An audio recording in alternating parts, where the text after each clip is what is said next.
ଜୟ Jagannath. Latest news ଚ୍ୟାନେଲରେ ଆପଣମାନଙ୍କୁ ସ୍ୱାଗତ। ଚାଲନ୍ତୁ ଜାଣିବା ଆଜିର ଖବରଗୁଡ଼ିକ।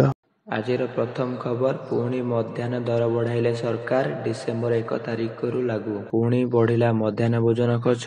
ଦର ବଢ଼ାଇଲେ ରାଜ୍ୟ ସରକାର। ପ୍ରାଥମିକ ପିଲାଙ୍କ ପାଇଁ 7 ଟଙ୍କା 64 ପଇସା ଖର୍ଚ୍ଚ ହେବ। ପୂର୍ବରୁ ଏହା 5 ଟଙ୍କା 90 ପଇସା ଖର୍ଚ୍ଚ ରହୁଥିଲା। ଯଦି ଦେଖିବାକୁ ଏହି ମୂଲ୍ୟ ପାଖାପାଖି 2 ଟଙ୍କା ବୃଦ୍ଧି ହୋଇଛି। ସେହିପରି ଉଚ୍ଚ ପ୍ରାଥମିକ ପିଲାଙ୍କ ପାଇଁ ଖର୍ଚ୍ଚ ହେବ 10 ଟଙ୍କା 94 ପଇସା। ଆଜିର ଦ୍ୱିତୀୟ ଖବର, ମମତାଙ୍କୁ କୃଷ୍ଣଙ୍କ ତାଗିଦ। ପଶ୍ଚିମବଙ୍ଗରେ ଆଳୁ ଅଭାବ ଆଶଙ୍କା ଥିବାରୁ ଅନ୍ୟ ରାଜ୍ୟକୁ ଆଳୁ ଯୋଗାଇବାକୁ ସଫା ମନା କରିଦେଇଛନ୍ତି ମୁଖ୍ୟମନ୍ତ୍ରୀ ମମତା ବାନାର୍ଜୀ, ଯାହାଫଳରେ ଓଡ଼ିଶାକୁ ଆଳୁ ବୋଝେଇ ଟ୍ରକ୍ ଆସିପାରୁନାହିଁ। ଆଳୁ ପ୍ରସଙ୍ଗରେ ବସିଛନ୍ତି ଖାଦ୍ୟ ଯୋଗାଣ ମନ୍ତ୍ରୀ କୃଷ୍ଣଚନ୍ଦ୍ର ପାତ୍ର। ସେ କହିଛନ୍ତି, ଆମେ ମାଗିଖିଆ ନୁହଁ। ଆଜିର ତୃତୀୟ ଖବର, 15,000 ହେକ୍ଟର ଜମିରେ ହେବ ଆଳୁ ଚାଷ। ଏନସିସି ଅନୁବନ୍ଧିତ ଫାର୍ମ ଯୋଗାଇ ଦେବ ବିହନ। ରାଜ୍ୟରେ ଲାଗି ରହିଛି ଆଳୁ ସମସ୍ୟା। ଖୁବ୍ ଶୀଘ୍ର ରାଜ୍ୟରେ ତ୍ୱରାନ୍ୱିତ ହେବ ଆଳୁ ଚାଷ।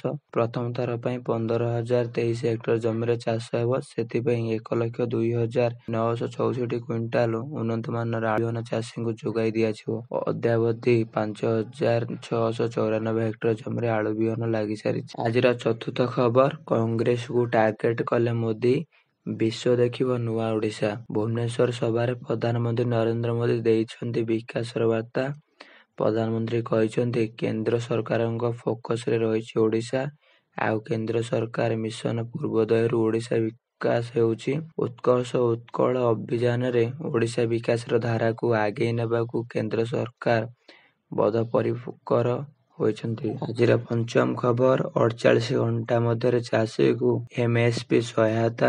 ଚଳିତ ଖରିଫ ଋତୁରେ ରାଜ୍ୟରେ ଧାନ କିଣା ଆରମ୍ଭ ହୋଇଛି। ପଞ୍ଜୀକୃତ ଚାଷୀ ମଣ୍ଡିରେ ଧାନ ବିକିବାର 48 ଘଣ୍ଟା ମଧ୍ୟରେ ସେମାନଙ୍କ ବ୍ୟାଙ୍କ ଆକାଉଣ୍ଟକୁ ସର୍ବନିମ୍ନ ସହାୟତା ମୂଲ୍ୟ ପାଉଛନ୍ତି। ଏଥିପାଇଁ ରାଜ୍ୟ ସରକାର ଚାଷୀଙ୍କ ଆକାଉଣ୍ଟକୁ ପ୍ରତ୍ୟକ୍ଷ ଭାବେ ସର୍ବନିମ୍ନ ସହାୟତା ମୂଲ୍ୟ ପ୍ରଦାନ ପାଇଁ ସରକାର ସ୍ତରରେ ବିଭିନ୍ନ ପର୍ଯ୍ୟାୟରେ ଅଧିକାରୀଙ୍କୁ ନିଯୁକ୍ତି ଦେଇଛନ୍ତି। ଆଜିର ପରବର୍ତ୍ତୀ ଖବର, ରେଲୱେ ଷ୍ଟେସନରେ ଲାଗିଲା ନିଆଁ, ଜଳିଗଲା 200 ବାଇକ୍। ରେଲୱେ ଷ୍ଟେସନରେ ଲାଗିଲା ଭୟଙ୍କର ନିଆଁ। ହୁ ହୁ ହୋଇ ଜଳିଗଲା 200ରୁ ଅଧିକ ବାଇକ୍। ବାରାଣସୀର ରେଲୱେ ଷ୍ଟେସନରେ ଘଟିଛି ଏହିଭଳି କିଛି ଭୟଙ୍କର ଅଗ୍ନିକାଣ୍ଡ। ଲୋକେ ଆତଙ୍କିତ ହୋଇପଡ଼ିଛନ୍ତି। ଏହାର ଭିଡ଼ିଓ ଏବେ ସୋସିଆଲ ମିଡିଆରେ ଭାଇରାଲ ହେବାରେ ଲାଗିଛି।